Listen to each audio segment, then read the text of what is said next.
Morning everyone. देखिए, मुझे लगता है कि निफ्टी जो हम लोगों ने देखा था कि लास्ट जो सीरीज है, हमने देखा था लास्ट 1 घंटे में हम लोगों ने एक सेलिंग प्रेशर देखा था, 100 पॉइंट निफ्टी गिरा था। दैट वाज क्लियर कट एक प्रॉफिट टेकिंग था। और यहाँ पे जो निफ्टी का जो लेवल है that is 8000 mark.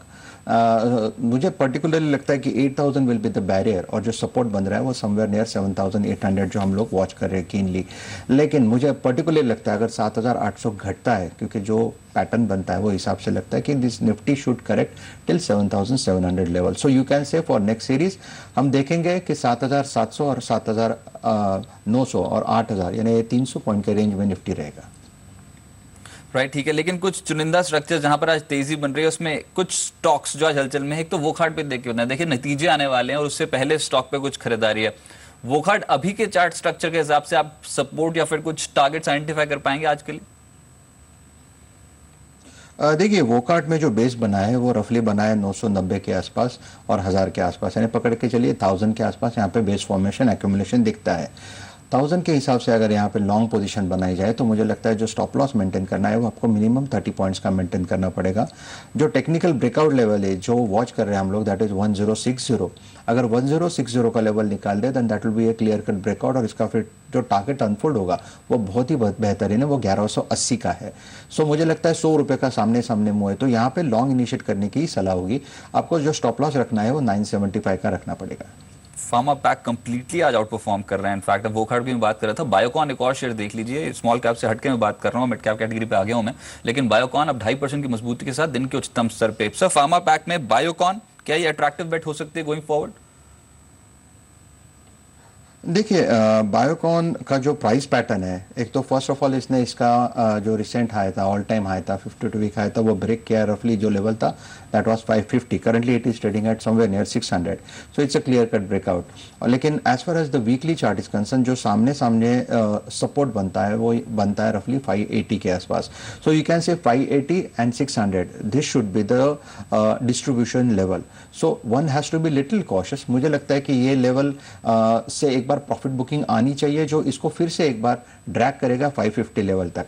Purely intraday basis पे काम करना है तो यहाँ पे आपको स्ट्रिक्टली एक स्टॉप लॉस रखना पड़ेगा 585 का on a positional basis and intraday basis, क्योंकि यहाँ पे अगर प्रॉफिट बुकिंग आता है तो you should not get trap on a higher level. So one should be very cautious and just keep your stop loss and hold your long, avoid fresh long here. चलिए फटाफट से दो shares और, उसके बाद मैं अंचल के पास जाता हूं। एक तो एम&एम फाइनेंशियल और Shriram transport finance. Transport finance से जुड़ी जो भी कंपनियां बाजार पे वो पकड़ मजबूत कर रही हैं। इन दोनों स्ट्रक्चर में से बेहतर स्ट्रक्चर कौन सा है सर? देखिए, मुझे लगता है कि स्ट्रक्चर वाइज अगर यहाँ पे बात करें तो महिंद्रा एंड महिंद्रा फाइनेंस मुझे ज़्यादा बेटर लगता है। अगर आप ओवरऑल इसका स्ट्रक्चर देखो तो इसमें जो पोजीशन बन रहा है वो रफली हमने इसका जो ब्रेकआउट देखा था वो 280, 275 एंड 280 के आसपास इसका ब्रेकआउट था। सामने जो इसका रेजिस्टेंस है मुझे लगता है कि 338, 340 तक के इसके जो टारगेट है ये एक बार हिट करेगा। श्रीराम ट्रांसपोर्ट में आई एम लिटिल कॉशियस कि मुझे नहीं लगता कि वहाँ पे इतना बड़ा मूव आ सकता है। इनफैक्ट एक बुल ट्रैप यहाँ पे हो सकता है। सो अगर लॉन्ग इनिशिएट करना है आउट ऑफ 2 तो मुझे लगता है महिंद्रा एंड महिंद्रा फाइनेंस ज़्यादा बेहतर है। चलिए कुछ ऐसी स्टॉक्स आइडेंटिफाई करने की कोशिश करते हैं रोज बरोज। अंचल मेरे सहयोगी मेरे साथ जुड़े इन हाउस रिसर्च टीम से। अंचल बताएं आज का पहला शेयर जो ब्रोकिंग हाउस रडार पर है। शुक्रिया। देखिए, पहला स्टॉक आज का सीमेंट स्पेस से है। रामको सीमेंट का शेयर है जिसमें आप खरीदारी करके चल सकते हैं। 2-3 ट्रिगर हैं। सबसे पहले तो इमीडिएट ट्रिगर की बात करते हैं। रेलवे ने अनाउंस किया है जो 15% बिजी सीजन ड्यूटी लगती थी वो हटा दी जाएगी फ्रेट से। कहीं ना कहीं सभी सीमेंट कंपनी के लिए जो फ्रेट कॉस्ट होता है एक बड़ा तबका होता है और वहां पे एक्सेस 15% की ड्यूटी हटना कंपनियों के मार्जिन्स को सीधे तौर पे इंप्रूव करता हुआ दिखेगा। दूसरी बड़ी ट्रिगर यह है कि एक असेसमेंट आया है कि FY17 के अंदर अक्रॉस द बोर्ड सीमेंट मांग करीब 6 से 8% बढ़ सकती है। पिछले क्वार्टर में, पिछले साल यानी FY16 के दौरान ये मांग करीब 3% रही थी, तो वहां से दोगुनी होती हुई दिखेगी FY17 के अंदर मांग, और वो भी एक बड़ा ट्रिगर रहेगा रामको सिस्टम सीमेंट्स के लिए, कहीं ना कहीं उसे ड्राइव करता हुआ दिखेगा। अब बात करते हैं नतीजों की। Q4 में कंपनी की आय में करीब 10% और मुनाफे में करीब 60% की ग्रोथ का अनुमान लगाया जा रहा है। एबिटा मार्जिन रोबस्ट रह सकते हैं, 24.8% से बढ़ के 25.9% रहने का अनुमान है, तो करीब 5% की जंप एबिटा मार्जिन में आते हुए दिखेगी। कहीं ना कहीं जो गिरावट का दौर था वो खत्म होता हुआ दिखा है। अब नतीजों में एक रिवाइवल की उम्मीद की जा रही है। सेक्टर के कंपैरिजन में अगर वैल्यूएशंस देखें, सेक्टर का पीई करीब 42 का है, वहीं शेयर जो है रामको सीमेंट का वो 24.4 के पीई पे कामकाज करता है, तो सस्ते दरों पे सस्ते वैल्यूएशंस पे शेयर मौजूद है। इस बार नतीजे अच्छे रह सकते हैं। FY17 में मांग इंप्रूव होने का अनुमान है। इन सभी ट्रिगर्स को देखते हुए एमके मानता है 480 के टारगेट के लिए आप रामको सीमेंट के शेयर में खरीदारी कर सकते हैं। चलिए, रामको सीमेंट ये आज का पहला शेयर है। सीमेंट स्टॉक्स आने वाले समय के लिए बस किए तो ये एक अट्रैक्टिव पिक होगी जहां पर वैल्यूएशंस काफी अट्रैक्टिव है। फिलहाल 1% की मजबूती के साथ काम कर रहा है। चल दूसरा स्टॉक बताएं। इंडस्ट्री का दूसरा काउंटर रहेगा रजत। कंपनी इंडस्ट्रियल उपकरण, स्टील, आयरन, सोलर, इन सभी कारोबारों में कामकाज करती है। कंपनी के नतीजे स्ट्रांग रहने की उम्मीद है। Q3 में एक अच्छे नंबर्स पोस्ट किए थे, मुनाफा करीब 56% बढ़ा था और सेम सेट ऑफ नंबर्स अब मोमेंटम कैरी फॉरवर्ड होता हुआ दिखेगा Q4 में। Q4 में मुनाफे में करीब 40% और आय में करीब 26% की बढ़त का अनुमान लगाया जा रहा है। मार्जिन भी इंप्रूव होते हुए दिखेंगे। FY15 के अंदर कंपनी कैश EPS 3 रुपए की थी, लेकिन अब जो पी मल्टीपल पे ट्रेड कर रहा है वो सेक्टर के कंपैरिजन में बेहद सस्ता हो गया है। करीब 32 के पीई में सेक्टर ट्रेड करता है, वहीं शेयर जो है करीब 21 के पीई पे कामकाज कर रहा है, तो उसका फायदा भी आता हुआ दिखेगा। और यही सब कारण है कि अच्छे नतीजे, सस्ते वैल्यूएशन के चलते फिलिप कैपिटल MK मानता है खरीदारी की जा सकती है पेनार इंडस्ट्रीज के शेयर में 54.5 के लक्ष्य के लिए। चलिए, दूसरा शेयर हो गया पेनार इंडस्ट्रीज। दो वैल्यूएशन वाली पिक्स अंचल ने दी। पेनार इंडस्ट्रीज और रामको सीमेंट्स दोनों पे खरीदारी कर सकते हैं। पेनार इंडस्ट्रीज अब 1.5% की मजबूती से, तो रामको सीमेंट 1% की मजबूती के साथ कामकाज कर रहा है। बहुत शुक्रिया मेरे साथ जुड़ने के लिए। लेकिन राजेश जी, आपके पास मैं आता हूं कुछ स्टॉक्स आपसे डिस्कस करने के लिए। एजिस लॉजिस्टिक्स कैसा लग रहा है आज के लिए sir?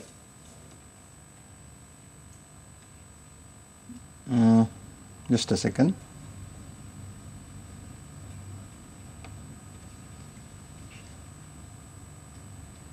Can I skip that? Right sir. Aegis Logistics फिलहाल 119.50 के लेवल पे 3.5% की तेजी दिन के उच्चतम स्तर पे है। कुछ और शेयर्स इनफैक्ट जहां पर आज हलचल है उसमें जीएनएफसी पे काफी स्ट्रांगली मोमेंटम आज के सत्र में बनता हुआ नजर आया और अब लगभग 4.5% की तेजी के साथ 103.85 पे कामकाज कर रहा है। आप ट्रैक कर पाएंगे ये शेयर जीएनएफसी? अगर टेक्निकल चार्ट्स बता सकें आज के लिए, किसी ने ट्रेड ले लिया तो क्या करें? करंट मार्केट प्राइस थोड़ा बताइए।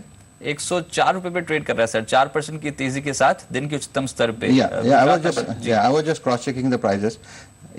देखिए, मुझे लगता है कि 104 के इस आसपास अगर इसका चार्ट देखें तो 101, 102 के आसपास इसमें एक कपन सा फॉर्मेशन दिखता है। तो मुझे लगता है यहाँ पे अगर पोजीशन है तो one can definitely hold, keep your stop loss somewhere where 100 rupees. इसका जो शॉर्ट टर्म टारगेट बनेगा वो है रफली 112 का। राइट। आपके रडार पर कौन से स्टॉक्स हैं सर जहां पर आप खरीदारी या फिर बिकवाली एडवाइस कर रहे हैं मार्केट के स्टेज पे? देखिए, 2-3 काउंटर्स है जहाँ पे हम लोग लॉन्ग रिकमेंड कर रहे हैं, जिसमें एक है सिप्ला। मुझे लगता है कि सिप्ला में जो बेस फॉर्मेशन बना है वो रफली 500 के आसपास बना है और इनफैक्ट हमने पिछले सीरीज भी देखा 540, 535 के आसपास जाके 520 का सेकंड बेस बना है। तो मुझे लगता है यहाँ पे भी अगर फ्रेश लॉन्ग करे तो Cipla will be better counter. 520, 525 के आसपास एक स्टॉप लॉस मेंटेन करिए। इसका पोजिशनल टारगेट रहेगा 580 का। ये एक पहला काउंटर है जो हम लोग रिकमेंड कर रहे हैं। सेकेंड काउंटर रहेगा BEL, भारत इलेक्ट्रॉनिक्स। BEL का जो चार्ट है वो बहुत बढ़िया चार्ट है और कोइंसिडेंटली आज इसने इसका लोअर सपोर्ट भी टेस्ट किया है। तो मुझे लगता है यहाँ पे रिस्क टू रिवॉर्ड बहुत बेहतर है। तो 1150 का पोजिशनल टारगेट रखिए। हमारा जो टारगेट बनता है वो रफली 1310, 1320 तक का है। It's both are positional calls. Right. Rajesh ji, एक और स्टॉक यूपीएल अभी भी चलना शुरू हुआ है। आपके रडार पर है यूपीएल लिमिटेड और जिसने भी पोजीशन बना ली हो आज के सत्र में बाजार खुलते ही, वो यूपीएल पे क्या करे सर? मुझे लगता है, देखिए, यूपीएल जो है वो रिसेंट हाई के आसपास ही ट्रेड हो रहा है और हमने देखा कि इसमें एक रनिंग करेक्शन आता है और रनिंग करेक्शन बाद इसका मोमेंटम और तेज होता है। तो मुझे लगता है कि ये मे बी ट्रेडर का फेवरेट काउंटर हो सकता है, लेकिन इन्वेस्टर का काउंटर ये लेवल पे नहीं होगा।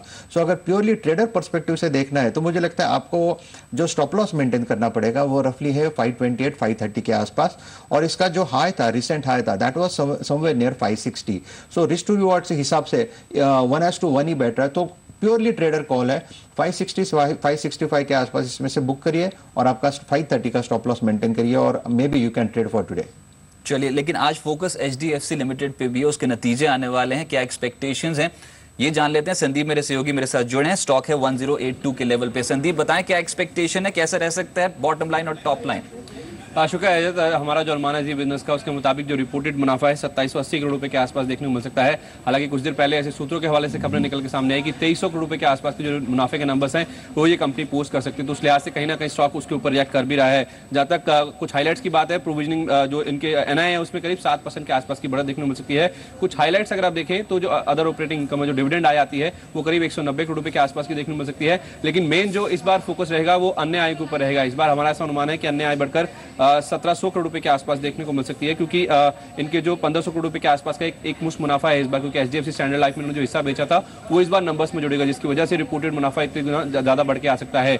लेकिन जो एडजस्टेड मुनाफा है उसमें प्रेशर देखने को मिल सकता है, करीब 32% के आसपास की कमी आएगी, क्योंकि जो प्रोविजनिंग है वो, क्योंकि जो फ्रेश रिप्रेजेंट जो है वो बढ़ सकते हैं, जिसकी वजह से प्रोविजनिंग करीब 9 गुना के आसपास बढ़कर 601 करोड़ रुपए के आसपास देखने को मिल सकती है। तो यही कारण है कि इनका जो ओवरऑल एडजस्टेड मुनाफा अगर आप देखें उसमें करीब 32% के आसपास का जो इंपैक्ट है वो देखने को मिल सकता है। लेकिन ओवरऑल जैसे मैंने कहा, एचडीएफसी स्टैंडर्ड लाइफ में जो इन्होंने हिस्सा बेचा है उसके 1500 करोड़ रुपए के आसपास की रकम आएगी, जिसकी वजह से जो मुनाफा है वो बढ़कर 2780 करोड़ रुपए के आसपास आ सकता है रिपोर्टेड बेसिस पे। तो 2-3 मेन खास बातें हैं जिसके ऊपर आपको ध्यान रखना होगा, जिसमें अदर इनकम कहाँ आती है और उसके साथ साथ प्रोविजनिंग का नंबर कहाँ पे देखने को। अदर इनकम का फिगर और प्रोविजनिंग का फिगर बाजार क्लोजली ट्रैक करेगा। प्रोविजनिंग में एक तगड़ा इजाफा देखने को मिल सकता है। अगर ऐसा ना हुआ तो स्टॉक यहां से दौड़ भी लगा सकता है, इसको अपने फोकस में जरूर रखें।